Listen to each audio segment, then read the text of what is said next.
Now that I have Ableton Live set up to send the clock info, I'm going to make sure that we only have that drum sound unmuted.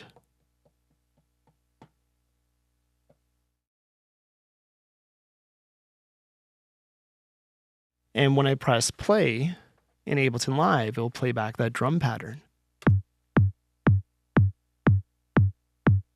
Now I want to pitch out those drums. It's supposed to be a kick. It's quite high right now. So I'm going to hold down one of the pads and I'll use my pitch control to change the pitch of that sound.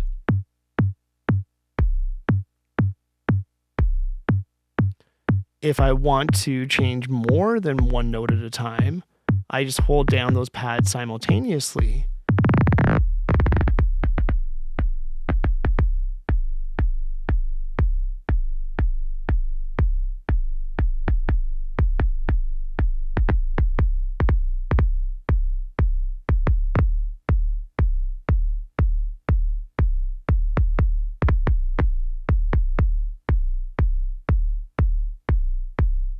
And let's add in some additional notes.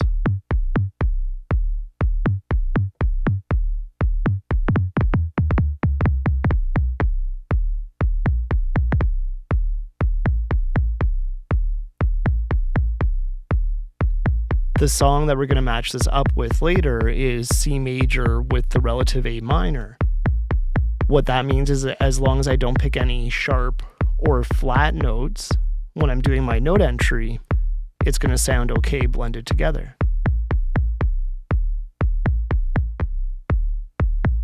With this pattern, I can now change the playback using the running direction and see some variances.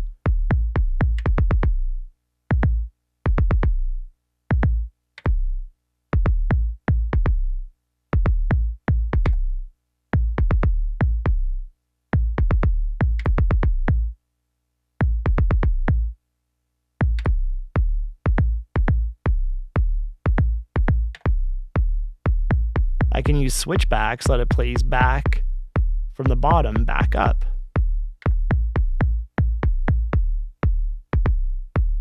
So it takes a 16 beat sequence and turns it into a 32.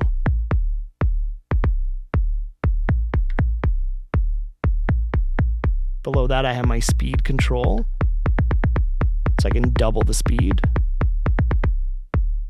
or I can halve the speed.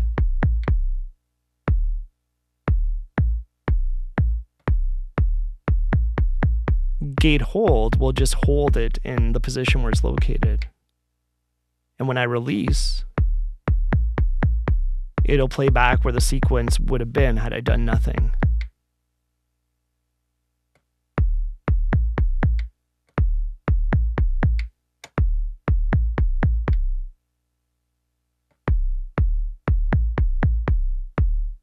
Beneath the speed control, I get my rhythmic control. And this is where I can repeat notes. So here's a 32nd, 16th, an 8th, and a quarter note. I have a triplet and a dotted available as well. Here's a 16th without triplet. Here it is with.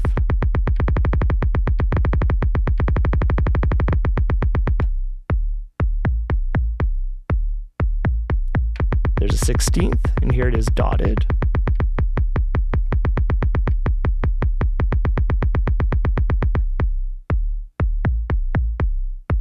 So I can quickly change the playback. Above that, I have my groove bend, where I can temporarily slow it down or temporarily speed it up.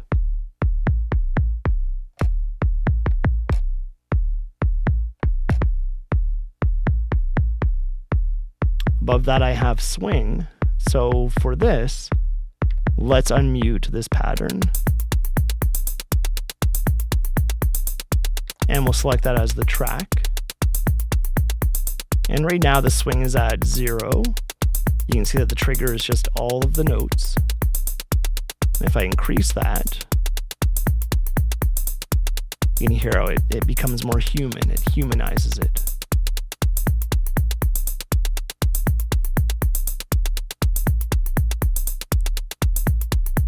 Now this track, I've already set the scale to be minor pentatonic in the key of A. So that means I can hold down Shift and press random on pitch, and all the notes are going to make sense to what I already have in there.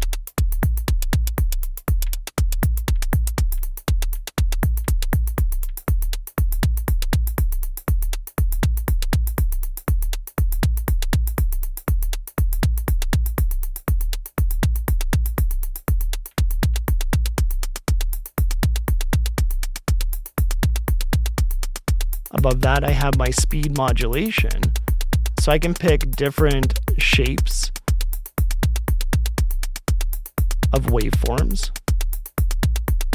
Let's take a saw. I can then decide the modulation length, and I can change the depth, so how much it will be affected. So you can see when I turn it to the right, it's very quick at the start and then it slows down at the end.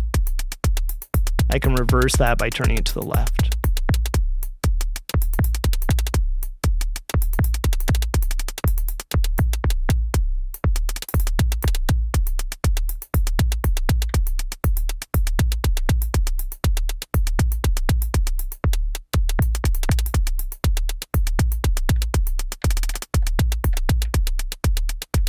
When I'm making these changes,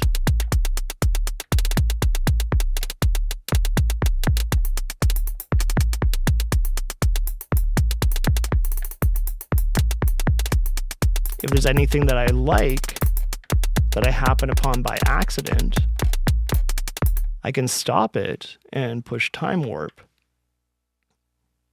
and then look back in time and find the different parts of the performance.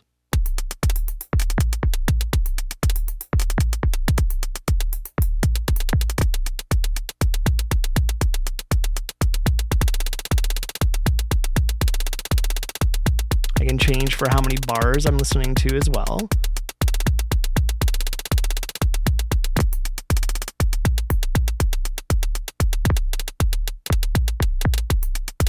And when I find a pattern I like, I'll push pattern and I'll select an empty slot.